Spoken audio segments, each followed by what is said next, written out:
Bonjour à tous, alors petite vidéo sur ma nouvelle table, du coup celle-là c'est la troisième. Elle fait 1m60 sur la longueur ici, 1m40 sur celle-ci, et les retours là font 75 cm. Donc c'est pas une table, voilà, elle est assez balèze. C'est la plus grande que j'ai fait jusque là, et c'est la plus complexe aussi au niveau réseau électrique. Il y a plusieurs éclairages en fait. Je vais vous montrer tout ça. Il y a un éclairage. Alors, mais je tourne cette vidéo, c'est la nuit, donc là on est en nocturne. Mais il y a un éclairage crépusculaire en fait quand le jour se lève. Après, on a un éclairage principal qui prend le dessus, qui est vraiment puissant. Et après, ça rebaisse en fait quand la nuit tombe. Et après, on a celui-ci qui est le troisième du coup. Et je sais que beaucoup pensent que ça sert à rien de mettre des UV aussi pour cette espèce. Je rappelle, c'est du Gecko-Leopard. Là, vous les verrez pas parce qu'on est au mois de février. Du coup, je suis en fin d'hibernation.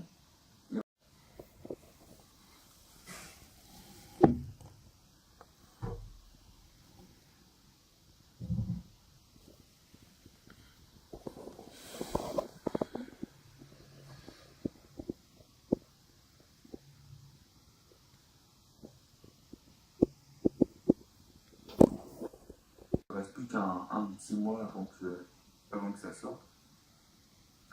Et je fais des vraies hibernations. D'ailleurs, j'avais dit que je ferais une vidéo aussi là-dessus. Je fais des grosses hibernations à chaque fois, de septembre à mars, où personne mange du coup. Enfin, c'est vraiment des vrais hivers.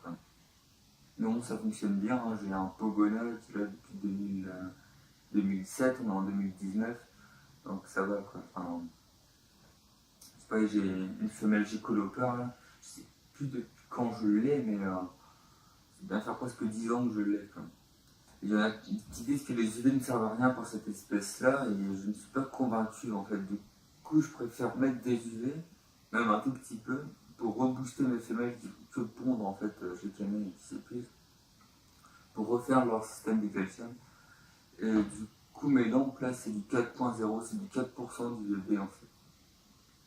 Ce qui se rapproche de la lumière quand le soleil se lève ou se couche, et il y a cette couleur orangée en fait caractéristique, c'est vraiment quand il est au bas de l'horizon, et ben ça fait 4% du UV. Du coup, j'ai reproduit ce truc-là. En fait, normalement, ça fait 3%, mais comme mes lampes crament assez vite, j'ai préféré prendre un pourcentage au-dessus.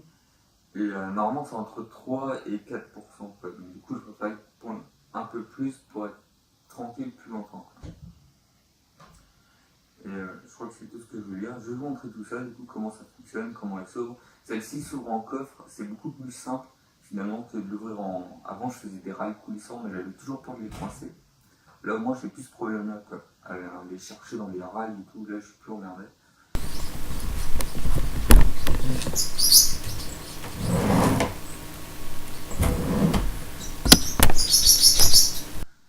C'est beaucoup plus simple et plus pratique. Et alors, elle s'ouvre de ce côté-là, mais vu le poids du plateau, il faut y aller. Même en mangeant dessus, en s'accoudant, je pense que pour la lever, il faut vraiment chercher. Donc voilà, on a un réseau électrique ici, du coup, il ne faudra peut-être pas ici, sinon c'est cadré, mais sur le coin là, du coup. Et du coup, je suis pas obligé d'enlever tout le décor sur ma deuxième. Ouais, sur la première table, j'avais pas de caisson électrique, donc tous les fils étaient en train de se promener, c'était chiant. Sur la deuxième table qui est chez ma mère, j'ai fait un caisson électrique, mais il est à l'intérieur de la table, du coup il faut enlever tout le décor et à chaque fois pour rechanger les programmateurs l'hiver, l'été, pour faire des hibernations, enfin, c'est galère aussi.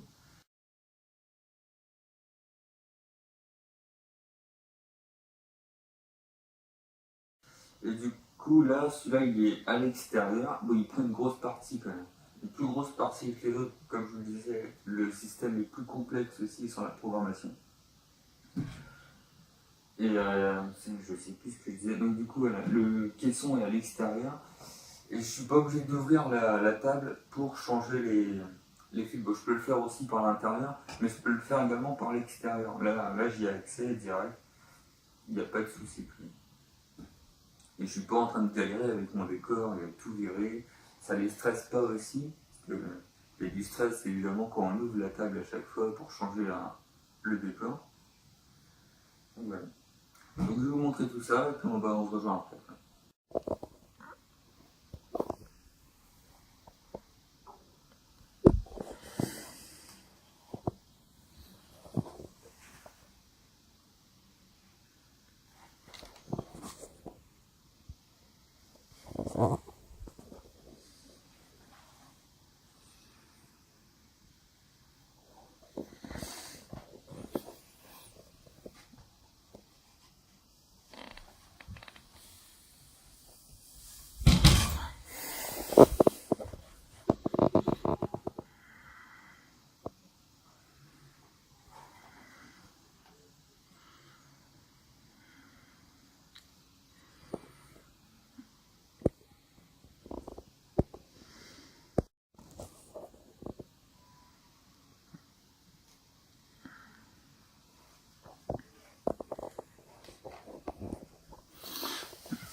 J'ai oublié de parler de certaines choses du coup.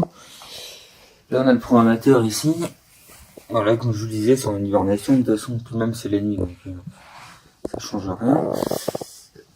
Là en dessous, en fait, il y a un tapis chauffant qui fait pas toute la longueur, mais pas loin en fait, pour avoir un vrai point chaud, un vrai point à 35 degrés l'été. Et après là, on a une zone vraiment très fraîche pour avoir un bon gradient thermique quand même. Et comme ça, les animaux peuvent choisir de soit se chauffer, soit se refroidir. Donc voilà, c'est le premier point que j'ai oublié, qui est quand même vachement important, surtout quand on élève des reptiles. Et un deuxième point aussi, c'est la ventilation.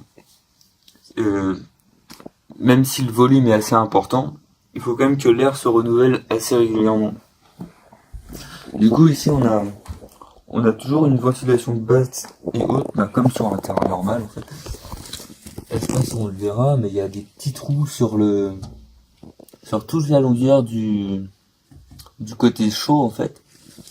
Là, sur les tasseaux, en fait, ils sont trouvés. Et après, du coup l'air frais est aspiré là. Et là, si on regarde bien, ici c'est pas fermé. Il y a un trou là, et il y en a un deuxième ici.